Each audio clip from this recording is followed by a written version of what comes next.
ఈ ప్రపంచంలో ఎవరు లేరు. యోనా కడుపులో ప్రార్థన చేస్తూ ఉన్నాడు. విశ్వాసముతో ఇంకా బ్రతికి బయటపడితే నీ పరిచర్య చేస్తాను. ఇంకా ఎట్లా అంటే, నా ప్రాణము పోయినా నేను భయపడను, దేవుని కొరకు నేను చచ్చిపోతాను.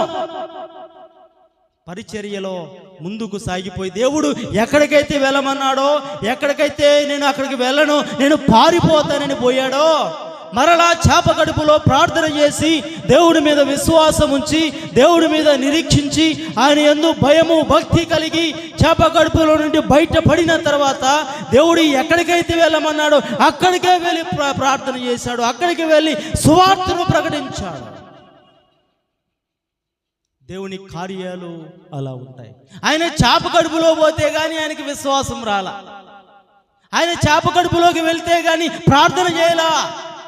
మనకు కూడా ఇలాగే ఉంటుంది. దేవుడు కొన్నిసార్లు నేను ఎక్కడ ఉంచాలో బాగా తెలుసు. ఒకసారి నిన్ను తెసి ఐసీయూలో పెడతాడు, ఒకసారి నిన్ను హాస్పిటల్లో పెడతాడు. ఎందుకు అంటే నువ్వు మార్పు చెందాలి. ఇంట్లో కూర్చుంటే 3 పూటలు అన్నం తింటే నీకు మైండ్ పని చేయదు. అమ్మా పని చేస్తా చెప్పండి. దేవుని కృప అర్థం కాదు. నీకు కష్టం రావాలి, ఇబ్బంది రావాలి.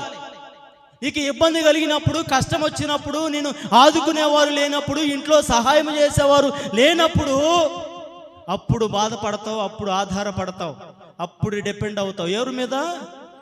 అయ్యా నీవే సహాయం చేయి ప్రభు, ఏదో పొరపాటు చేశాను ప్రభు, క్షమించయ్యా, యొక్క మీదట నేను చక్కగా ఉంటాను ప్రభు అని ప్రార్థన చేస్తాను. దేవుడు ఏం చేస్తాడు?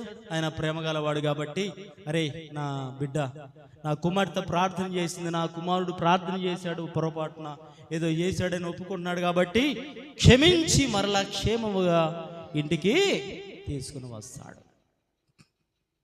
కష్టాలు మన యొక్క జీవితంలో అది మన యొక్క మేలు కొరకే, మన యొక్క జీవితమును అభివృద్ధి చేసుకోవడానికే తప్ప దేవుడి నిన్ను మరణమునకు అప్పగించలేదు. నిన్ను చంపాలనే ఉద్దేశము కాదు దేవునికి.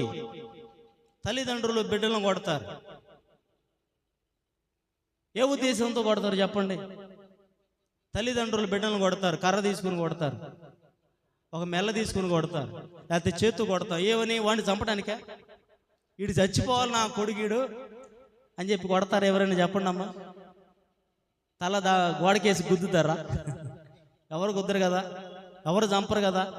ఎందుకు వాడికి ఎందుకు కొడుతున్నాం? ఎందుకు మెల్లతో కొడుతున్నాం?